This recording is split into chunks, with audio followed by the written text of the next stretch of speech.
You're looking awfully nervous for someone just waiting for a flight. I'm waiting for my daughter, officer. Her flight from Addis Ababa was delayed. Addis Ababa? That's Ethiopia! That badge looks fake as hell! Cheap plastic toy you'd buy online! The diplomatic reception corridor at Dulles International Airport hummed with a sterile, artificial brightness that made every surface gleam with institutional indifference. Marcus Thorne paced the length of the secured area, his polished leather shoes clicking a steady rhythm against the polished floor, each step echoing his mounting anxiety. The flight from Addis Ababa, carrying his 2-year-old daughter, had been delayed for the 3rd time, and the adoption finalization paperwork burned in his briefcase like a brand. His DHS credentials hung from a braided lanyard around his neck, the laminated photo and top-secret clearance barcode visible to anyone who bothered to look. Officer Daniel Pritchard rounded the corner by the currency exchange kiosk, his thumbs hooked in his duty belt in a pose he practiced before the locker room mirror. He scanned the waiting area with the proprietary gaze of someone who believed every public space belonged to him by occupational right. 3 white families sat on the vinyl benches, their strollers and luggage creating a casual barricade, but Pritchard's eyes slid past them without interest. His gaze locked instead on the black man in the tailored suit pacing near the diplomatic protocols office. "You're looking awfully nervous for someone just waiting for a flight," Pritchard said, his hand resting on his utility belt as he angled his body to block the corridor. Marcus Thorne kept his hands visible, his DHS badge clipped prominently to his breast pocket, the gold shield catching the fluorescent lights. "I'm waiting for my daughter, officer. Her flight from Addis Ababa was delayed, and I'm a bit anxious." Pritchard's eyes narrowed at the foreign syllables, his fingers drumming against his taser holster. Pritchard took a step closer, invading the personal space that Thorne had carefully maintained from others in the crowded gate area. "Addis Ababa," Pritchard repeated slowly, as if the foreign syllables themselves were suspicious, a coded incantation that demanded suspicion. "That's Ethiopia, right? What business does a federal employee have with Ethiopia?" Thorne's jaw tightened imperceptibly, but 20 years in Homeland Security had taught him the currency of professional composure. "My daughter's adoption finalization officer. I'm Deputy Director of DHS Counterterrorism Operations." The words landed precisely, each syllable measured and crisp, designed to establish jurisdiction and authority without confrontation. Pritchard's lips curled in a smirk that didn't reach his eyes, which remained fixed on Thorne's credentials as if they were crude forgeries. "DHS, huh? That badge looks fake as hell. Cheap plastic toy you'd buy online." He leaned forward, his breath carrying the stale coffee odor of someone who lived on shift work and convenience store muffins. "Let me see some real identification." Thorne's hand moved slowly toward his interior jacket pocket, the movement deliberate and telegraphed to avoid any misinterpretation. He produced his wallet, flipping it open to reveal his driver's license, DHS credential card, and top-secret clearance documentation in a plastic sleeve. Pritchard snatched the wallet, his rough fingers leaving smudges on the clear vinyl, and squinted at the credentials without comprehension. "This don't look right," he muttered, already reaching for his radio, his mind made up before his eyes could possibly have scanned the valid dates and holographic seals. Before we continue, don't forget to like and subscribe, and let us know where you are watching from. The radio transmission crackled with the distorted urgency that Pritchard manufactured through his tone of voice, rather than the actual situation. "Dispatch, I've got a male black, 40s, impersonating a federal officer in the diplomatic corridor near Gate D17, Pritchard announced, his voice carrying the false gravitas of someone performing for an invisible audience. "Subject is refusing to vacate the secured area and becoming verbally aggressive." Thorne stood motionless, his hands now raised slightly at waist level, the universal gesture of compliance he'd taught in de-escalation seminars across the federal government. Dispatch responded with routine efficiency, assigning backup units and requesting supervisor notification while logging the incident under Code 1049, suspicious person. Pritchard's chest puffed with the validation, the radio call transforming his baseless suspicion into departmental reality. Thorne watched the officer's transformation with the clinical detachment of someone who had studied systemic failures from within the system. "Officer Pritchard," Thorne said calmly, reading the nameplate, "you're making a serious error in judgment right now." Pritchard ignored the warning, his attention focused on maintaining his narrative rather than reassessing his evidence. He waved the wallet dismissively, the plastic sleeve catching light as he held it too far from his face to actually read. "These things are all laminated and official-looking, but they don't scan right," he lied, his voice growing louder for the benefit of the families now watching the confrontation. Thorne's peripheral vision caught the white passengers gathering their children and belongings, their expressions curious rather than threatened. The institutional racism played out exactly as he'd seen in hundreds of discrimination cases he'd reviewed from his DHS office. "Check my credentials," Thorne insisted, his voice remaining level despite the adrenaline flooding his system. "Call the DHS watch commander. Use the code on the back of the badge. This will take 30 seconds to resolve." Pritchard stepped closer, his hand now resting on the grip of his taser, the yellow device a bright warning against his dark uniform. "I don't take orders from suspects. You're going to sit down and wait for my backup." The pronoun choice revealed everything. Pritchard had already convicted Thorne in the courtroom of his mind. Thorne complied, lowering himself to the bench while keeping his hands on his knees, visible and still. His phone buzzed in his pocket, a text from Aaliyah asking about the flight status. He couldn't answer, couldn't move his hands without risking escalation, couldn't comfort his wife while she waited for their daughter's arrival. Pritchard paced before him like a prison guard, his radio periodically chirping with updates from responding units who were treating this as a legitimate threat to airport security. The absurdity of the situation crystallized in Thorne's mind.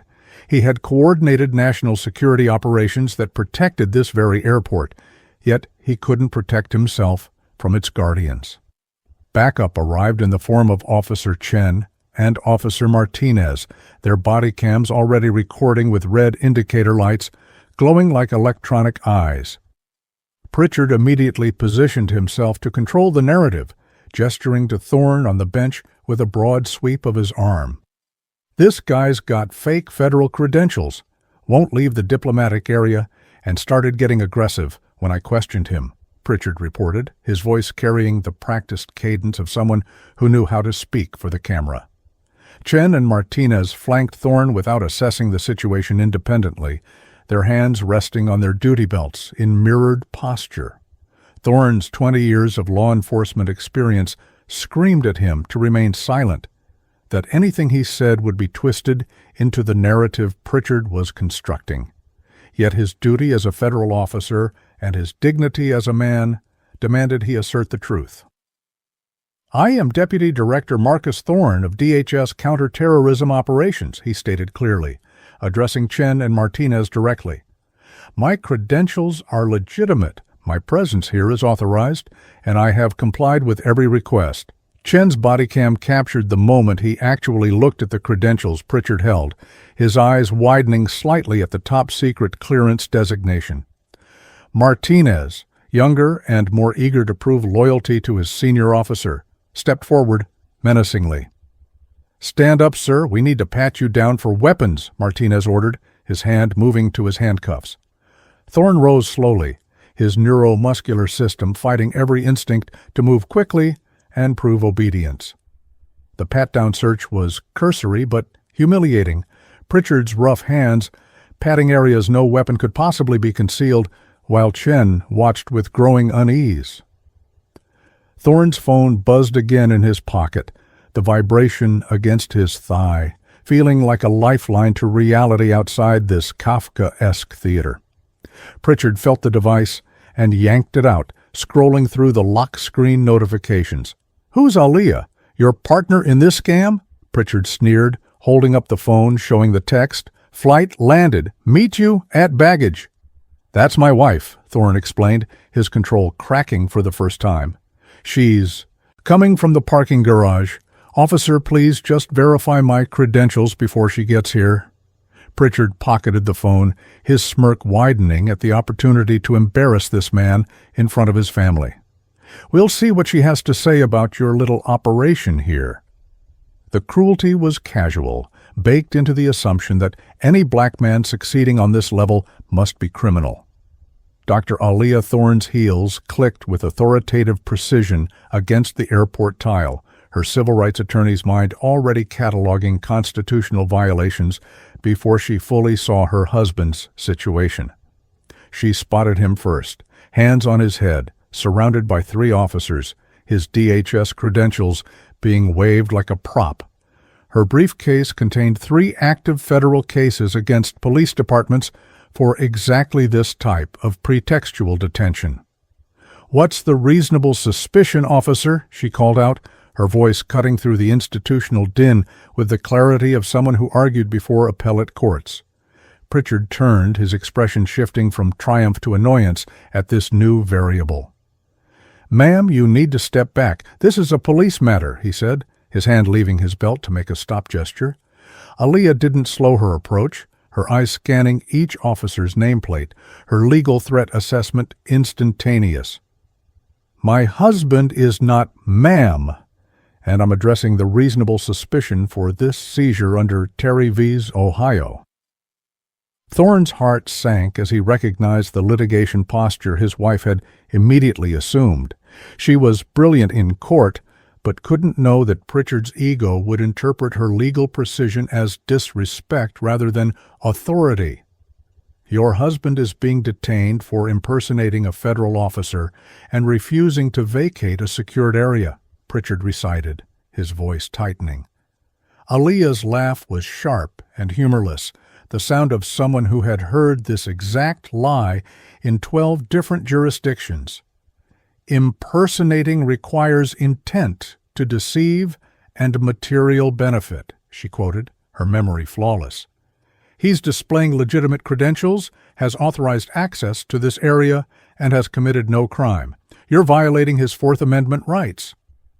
Martinez stepped toward her, his youth making him dangerous in his uncertainty. "If you interfere with our investigation, you'll be arrested for obstruction," he threatened, his voice cracking on the last syllable. The threat landed like a gift in Aaliyah's practiced hands. "Obstruction requires an underlying legitimate investigation," she countered, pulling her own phone from her briefcase.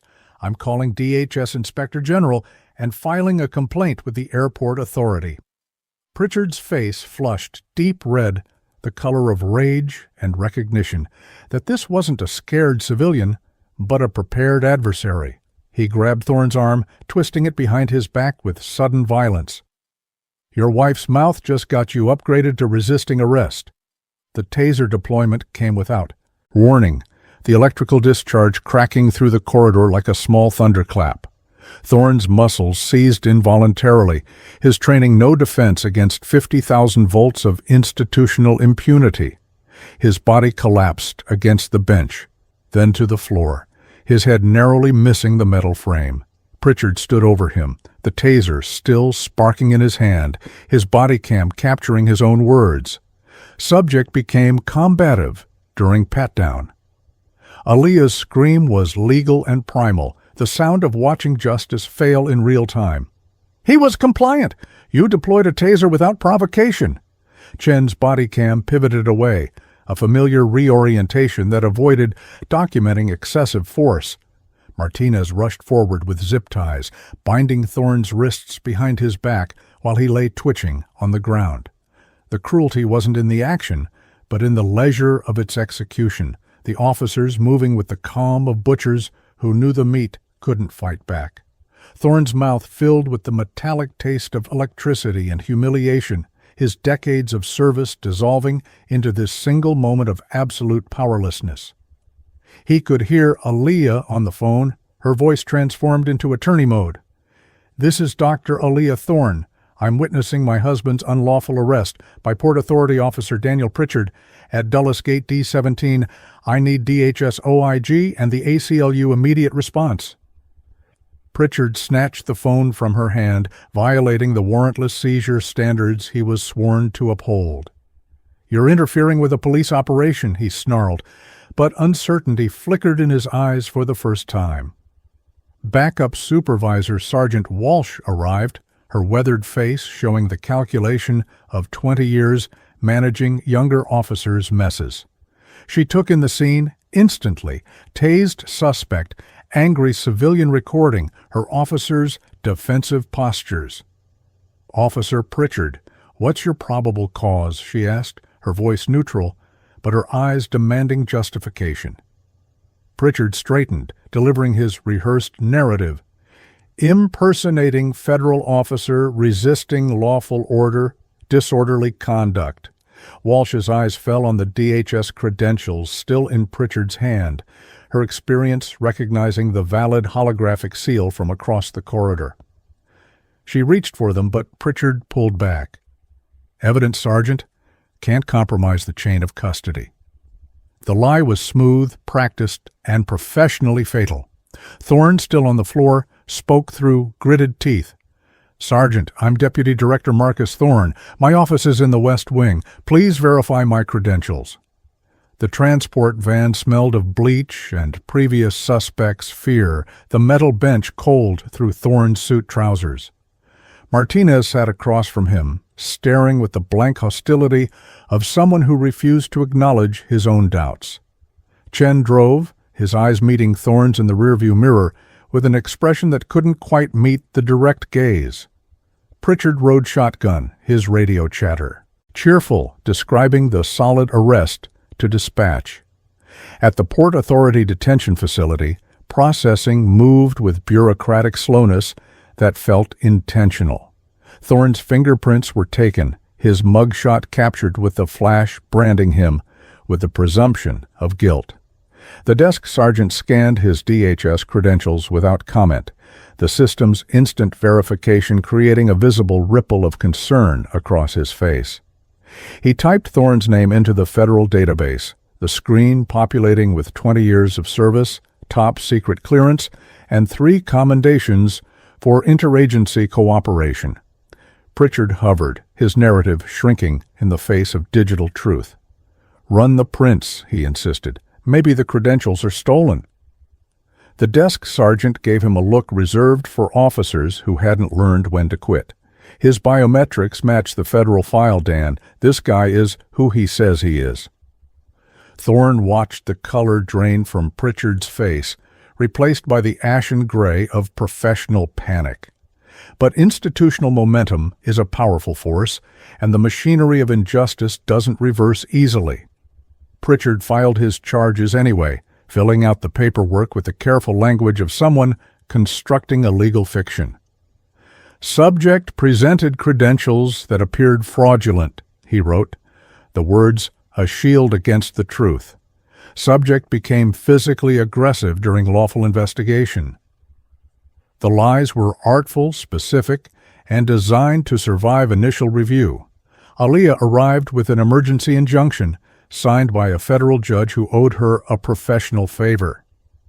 The paperwork stopped the booking process midstream, Thorne's release ordered before his jumpsuit could be issued. But the damage was molecular, the humiliation seeping into his identity. 20 years protecting this nation, and he'd been reduced to a suspect number, his daughter's arrival missed, his authority stripped by a man with a taser and a grudge. The preliminary hearing occurred in a sterile courtroom where the American flag hung limply, its symbolism exhausted. Aaliyah presented the DHS verification, the airport surveillance footage, and Pritchard's own body cam audio. The prosecutor, young and ambitious, offered to drop charges immediately, recognizing a career-ending loss. "My client wants the charges expunged and the record sealed," Aaliyah countered, her voice carrying the weight of someone who'd won bigger battles, "and we want Pritchard's personnel file." Discovery was a war of attrition, the Port Authority's legal team fighting every document request with claims of officer privacy and ongoing investigations. Aaliyah's firm subpoenaed IA records, employment applications, and training records. What emerged was a portrait of Daniel Pritchard as a man groomed for exactly this moment. 12 complaints, each alleging racial profiling or excessive force, each dismissed by Internal Affairs Captain Mark Reynolds with the same phrase, insufficient evidence of policy. Violation. The pattern was damning. Complaints from black drivers pulled over for matching description in predominantly white neighborhoods. A Haitian diplomat detained for 3 hours over visa paperwork that had been approved. A black pilot removed from a flight crew for suspicious behavior that turned out to be taking a pre-flight nap. Each complaint included witness statements, video evidence, and Pritchard's own contradictory reports. Each dismissal was signed by Reynolds, who had taken Pritchard hunting and whose daughter had married Pritchard's cousin. The surveillance footage from Dulles was the prosecution's atomic bomb. It showed Pritchard bypassing the white families who had set up camp near the diplomatic area, their children running untended, their luggage blocking the corridor. He didn't even make eye contact.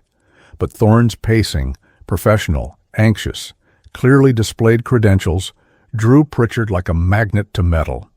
The time-stamped video captured 18 minutes of Thorne's compliant behavior before Pritchard's approach. The settlement negotiations occurred in a conference room where the Port Authority brought a checkbook and Aaliyah brought a wrecking ball. Their opening offer was $500,000, the standard nuisance settlement for a false arrest. Aaliyah countered with $50 million and criminal charges against Pritchard. The number wasn't serious, but the threat behind it was. She laid out the pattern of misconduct, the systemic protection by IA, and the federal wire fraud implications of falsified police reports. This isn't about a bad arrest, she explained to the city's risk manager. This is about a department that manufactures them. The city's attorneys recognized the existential threat. A trial would mean 12 separate incidents of racial profiling introduced as evidence, each with its own video, each dismissed by the same IA captain. The pattern was too clear, the discrimination too documented. The $12 million settlement was negotiated over 72 hours of tense calls, the final number chosen because it would force department-wide policy changes while staying within the insurance cap. The consent decree mandated body cam review protocols, external oversight of IA investigations, and Pritchard's termination. But the Thorne Accountability Fund was Marcus's condition, his way of converting personal trauma into systemic repair. The settlement structured $2 million as seed money for legal representation of pretextual stop victims, with Thorne selecting the board members from among retired federal judges and civil rights attorneys. It was a perpetual machine that would continue filing motions long after the settlement check cleared. The fund's first case was filed within a month, representing a black college student arrested for loitering in his own dormitory lobby. Pritchard's termination was swift, the union's initial bluster collapsing under the weight of video evidence. He cleaned out his locker while reporters camped in the parking lot, his shame broadcast in high definition. The footage showed him telling backup, "These people always have some story," his smirk preserved for posterity. The department issued a statement about learning from this incident and rebuilding community trust, words that meant nothing to Thorne as he watched his daughter learn to walk in their living room, her adoption delayed by his detention. The arbitration hearing occurred in a closed room where the union's lawyers argued not the facts but the technicalities. Pritchard's actions, they contended, were lawful but awful, a phrase that entered the legal lexicon as a permission slip for racism. The arbitrator, a former police union attorney himself, found that Pritchard had reasonable suspicion based on Thorne's nervous behavior in a sensitive area. The termination was overturned, Pritchard awarded full back pay, and his record expunged of the Dulles incident. The lawful but awful defense became a national scandal, a phrase that encapsulated how police unions protected even proven racists. Thorne testified before Congress, his DHS credentials displayed before the House Judiciary Committee, his daughter sitting in his lap as he explained how lawful but awful meant black excellence was still probable cause. The footage of his arrest played on C-SPAN, Pritchard's smirk now a symbol of systemic rot. The Thorne Accountability Fund received $8 million in donations within 48 hours. Aaliyah filed a federal civil rights lawsuit against the arbitration process itself, arguing that reinstating an officer with proven discriminatory intent created a hostile environment for all black travelers. The case law was thin, the precedent dangerous, but the appellate court eventually ruled that arbitration decisions could be overturned if they shocked the conscience of the community. Pritchard's reinstatement shocked everyone except police unions. The case climbed toward the Supreme Court, where certiorari was denied, leaving the appellate ruling intact. The settlement's body cam release provision proved most devastating. Pritchard's 12 prior complaints each had footage, and the Thorne Fund released them strategically, one per week, to national news outlets. The Haitian diplomat's 3-hour detention showed Pritchard asking, "You people don't usually fly first class, do you?" The black pilot's removal captured Pritchard telling airline staff, "Better safe than sorry with these guys." Each release prompted new complaints, new investigations, and new evidence that IA had systematically buried racist misconduct. The Thorne Accountability Fund evolved beyond its initial mandate, becoming a national model for civilian oversight. Marcus Thorne directed its operations while maintaining his DHS position, his office now a mandatory training stop for every new Port Authority recruit. The footage of his arrest was required viewing, paused at key moments for instructors to ask, "What constitutional violation occurred here?" Pritchard's smirk was frozen on screens across law enforcement academies. His words, "These people always have some story," transcribed as an example of implicit bias. Dr. Aaliyah Thorne argued 3 cases before the Supreme Court, expanding the fund's legal theories into binding precedent. Her work established that airport law enforcement had heightened First Amendment obligations due to travelers' federal statutory rights. The ripple effect reached every jurisdiction, forcing policy rewrites that explicitly prohibited pretextual stops based on racial profiling. The Dulles incident became case study material in law schools, examined for its perfect documentation of how racism operated, even when the victim was the epitome of respectability. Daniel Pritchard found employment with a private security firm in Texas, his arbitration victory meaningless in a world where Google preserved his smirk forever. He worked mall parking lots, his authority reduced to writing tickets for expired tags. The department's quiet settlement with him, sealed but leaked, showed they paid him $200,000 to resign rather than face another public arbitration. The money came from the Risk Management Fund, taxpayer dollars, paying the racist officer to leave while the victim had to sue for justice. The Thorne's daughter grew up knowing her adoption story included her father's wrongful arrest. The tale recounted not with bitterness, but as evidence that even DHS deputy directors could be presumed guilty. The settlement money funded her college and the college of 50 other black students whose parents had been victims of pretextual stops. Marcus Thorne's final act was testifying before the UN Human Rights Council about American policing, his credentials verified by international treaty rather than a patrol officer's discretion.